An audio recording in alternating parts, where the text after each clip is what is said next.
데일리 바이블 quiet 타임 건작동 말씀 묵상 2021년 1월 23일 토요일 누가복음 8장 16절에서 25절 남을 위한 등불. 누구든지 등불을 켜서 그릇으로 덮거나 평상 아래에 두지 아니하고 등경 위에 두나니 이는 들어가는 자들로 그 빛을 보게 하려 함이라. 숨은 것이 장차 드러나지 아니할 것이 없고 감추인 것이 장차 알려지고 나타나지 않을 것이 없느니라. 그러므로 너희가 어떻게 들을까 스스로 삼가라.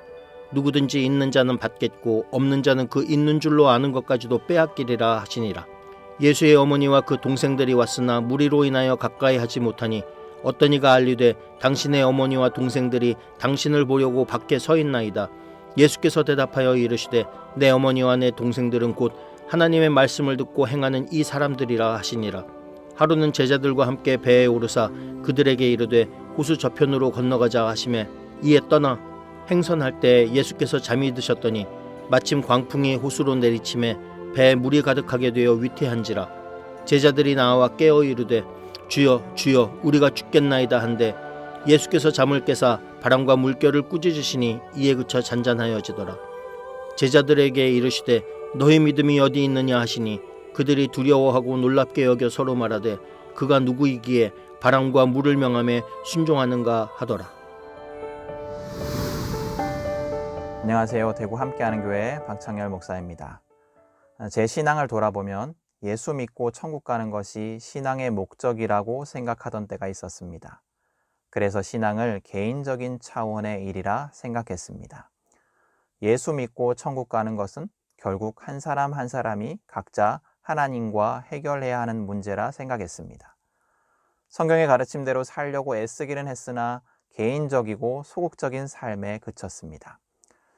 그런데 예수님이 말씀하시는 구원은 그것이 아니라는 것을 성경을 묵상하면서 계속해서 깨닫게 됩니다.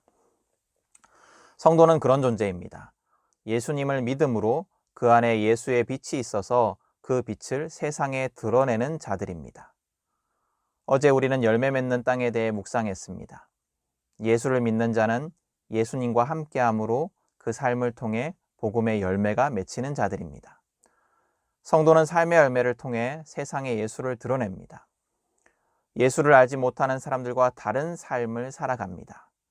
세상의 기준이 아니라 하나님의 기준으로 살아갑니다. 그런 성도의 삶을 통해 예수님이 세상에 드러납니다. 성도를 통해 드러나는 예수님은 세상의 어둠을 폭로하고 드러냅니다. 오늘 예수님이 말씀하시는 성도는 복음이라는 좋은 상품을 소개하고 세일즈하는 사람이 아니라 사람들의 상태를 드러내고 폭로하는 사람입니다. 나만을 위해 빛을 밝히는 자가 아니라 모든 사람을 위해 빛을 밝힙니다. 이 빛을 통해 자기 실체를 본 사람들은 예수를 거부하여 어둠으로 숨거나 빛으로 나와 자신의 죄를 고백하거나 하는 선택을 하게 됩니다. 세상 사람들이 예수님을 보는 길은 성도의 삶을 통해서입니다.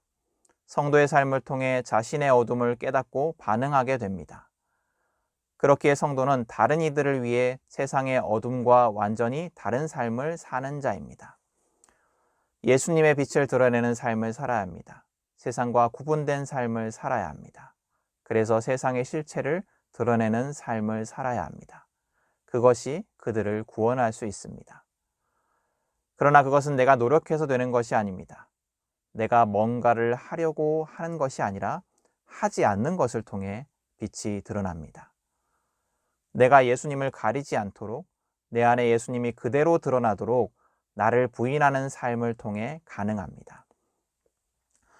둘째, 성도는 예수님 안에서 한 가족된 자들입니다. 예수님은 사람들에게 하나님의 말씀을 듣고 행하는 이 사람들이 나의 어머니요 나의 형제들이다 라고 말씀하십니다. 예수님이 이 말씀을 하신 이유는 매정하게 찾아온 어머니와 형제를 내치시기 위함이 아닙니다. 하나님 나라의 새로운 관계에 대해 가르치기 위함입니다. 하나님 나라에서는 혈연이 아니라 복음이 한 가족 되게 합니다. 그래서 신약 성경이 말하는 처음 교회는 가족과 같이 친밀한 공동체였습니다. 매일 식사를 나누고 자기의 소유를 나누었습니다. 핍박을 받을 때는 삶과 죽음과 고난도 함께 했습니다. 예수님이 말씀하신 것처럼 가족인 공동체였습니다. 이 말씀 앞에 저를 바라보면 부끄러운 마음입니다. 내가 가족처럼 나누고 희생하고 섬기고 용납하며 공동체를 섬겼는가? 라고 질문해 보면 쉽게 대답할 수 없습니다. 점점 더 개인화되어 가고 있는 교회를 바라보면 예수님께서 뭐라고 말씀하실까 고민하게 됩니다. 셋째로 성도는 하나님이신 예수님과 함께하는 자들입니다. 예수님은 갈릴리 호수의 배에서 바람과 물결을 잠잠하게 하십니다. 그러자 제자들이 놀랍니다. 왜 제자들이 놀랐을까요? 유대인들은 바다의 풍랑을 악의 세력의 활동이라고 생각했습니다. 그 무질서에 질서를 부여하시는 분은 창조주 하나님밖에 없습니다. 그래서 창세기의 창조 이야기를 무질서 속에 질서를 부여하시는 이야기로 읽기도 합니다. 그런데 예수님이 창조주 하나님만이 하실 일을 하시는 것입니다. 제자들은 그것에 놀랍니다. 우리와 함께 하시는 저 예수님이 하나님이시다라는 것에 놀랍니다. 하나님과 함께하는 삶에는 사탄의 도전이 있습니다. 빛에 저항하는 어둠의 세력이 있습니다. 믿음 때문에 우리의 삶에 여러 고난과 어려움이 닥칠 것입니다. 그러나 두려워하지 않아도 됩니다. 우리는 모든 것의 창조자, 어떤 악도 이길 수 없는 권위와 능력이 있으신 분과 함께하는 자들이기 때문입니다. 성도는 온 세상 주관자이신 하나님과 함께하는 자들입니다. 어려움이 닥칠 때, 고난이 닥칠 때 하나님을 의지할 수 있는 자가 성도입니다. 이렇게 오늘 성경은 믿는 자에 대해서 어둠에 가려져 있는 실체를 밝히는 빛을 드러내는 자, 복음 안에서 한 가족된 자, 창조주 하나님과 함께하는 자라고 말합니다.